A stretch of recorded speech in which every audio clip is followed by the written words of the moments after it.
Have you ever stopped to think about just how many images we see every single day? I mean, from memes to movies, our world is completely saturated with them. Well, it turns out a philosopher named Walter Benjamin wrote an essay almost 100 years ago that gives us an incredible way to make sense of it all. So let's dive into his big idea and the work of art in the age of mechanical reproduction. Okay, to really get what he's talking about, let's start with a question you can probably relate to. You've seen the Mona Lisa a million times, right? On posters, on coffee mugs, all over the internet. But actually seeing the real thing in person at the Louvre, that's a whole different experience, isn't it? There's just something about it. So what is that something? What does the original have that all those copies don't? Benjamin had a word for that special quality. He called it the aura. Now, this isn't some kind of mystical, magical glow. It's way more grounded than that. It's simply the fact that this one object has existed in a specific time and place. It's been there for centuries. It has a real history, a physical presence, a kind of weight that a perfect, brand new copy just can't have. And Benjamin had this really beautiful, almost poetic way of describing what the aura feels like. He called it the unique phenomenon of a distance, however close it may be.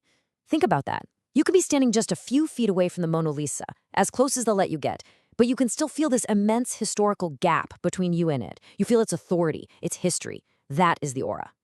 For pretty much all of human history, that aura was just a given. It was untouchable.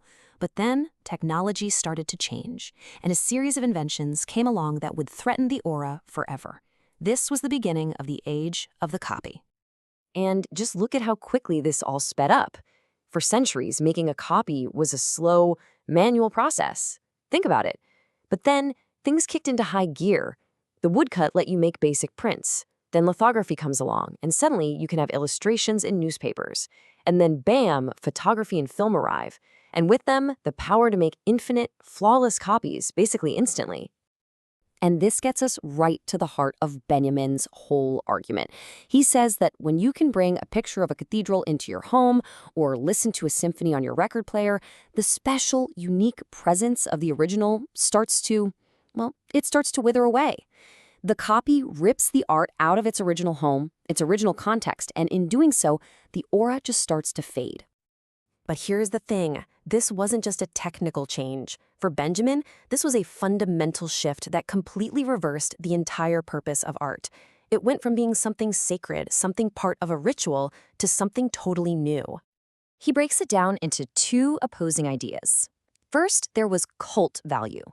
Think of a sacred statue hidden deep inside a temple, or a cave painting meant for a ritual. Its power didn't come from being seen by thousands of people. Its power came from the fact that it just existed.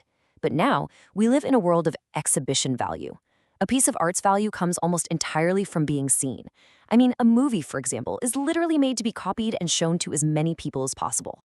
This is just a massive, massive change. Benjamin uses a really strong word here. He says that reproduction emancipates art. It frees it from its parasitical dependence on ritual. It's like art has been set free. It doesn't have to serve a religious or magical purpose anymore. But if it's been freed, what is it free to do now? And here's the twist.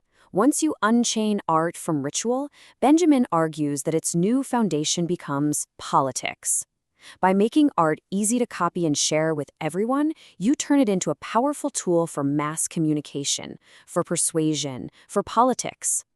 And for Benjamin, the ultimate example of this new kind of political art was, of course, film. It was the very first art form that was born from mechanical reproduction, and it didn't just change what we see, it totally changed how we see. I absolutely love this analogy he uses. He says the painter is like a magician. They stand at a respectful distance from reality, observe it, and create one whole complete image. The cameraman, though?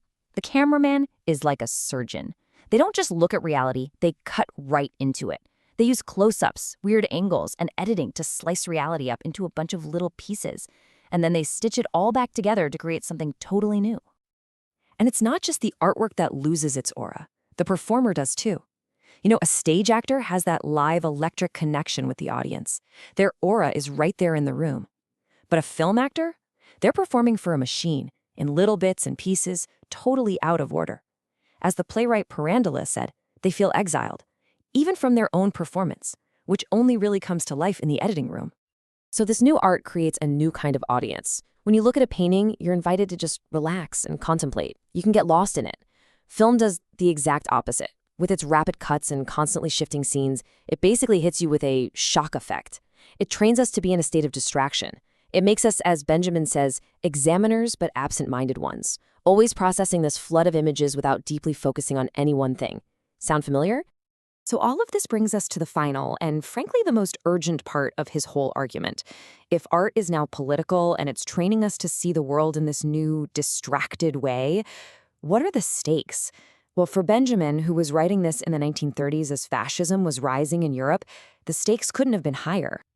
With art's old purpose gone, he saw humanity standing at a crossroads. These new forms of mass media, especially film, could be used in one of two very different ways. They could become a tool for oppression or a tool for liberation. The first path is what he called the aestheticization of politics. And this quote from the Futurist Manifesto, which heavily influenced Italian fascism, just captures it perfectly. This is what fascism does, according to Benjamin. It makes politics into a show. It makes things like war and destruction look beautiful, like a piece of art. And this right here is Benjamin's critical warning. Fascism uses mass media to give the masses the feeling of expression. You know, the big rallies, the stylish uniforms, the spectacle of it all, without actually giving them any real rights or improving their lives. It lets them experience their own destruction as if it were some kind of thrilling blockbuster movie. So what's the alternative? What's the other path? This is the famous final line of the essay.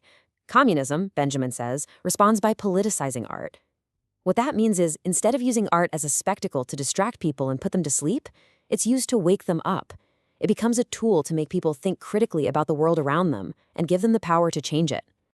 And that leaves us with a question that feels even more pressing today than it did back then. In our world of social media, deepfakes, and AI-generated content, Benjamin's Age of Mechanical Reproduction is on steroids. So we have to ask ourselves, what is the purpose of the billions of images that surround us every day? Are they a spectacle designed to give us that feeling of expression while we just keep scrolling, distracting us from what's real? Or can they be a tool to help us see that reality even more clearly? Benjamin's essay doesn't give us the final answer, but it definitely gives us the perfect question to start asking.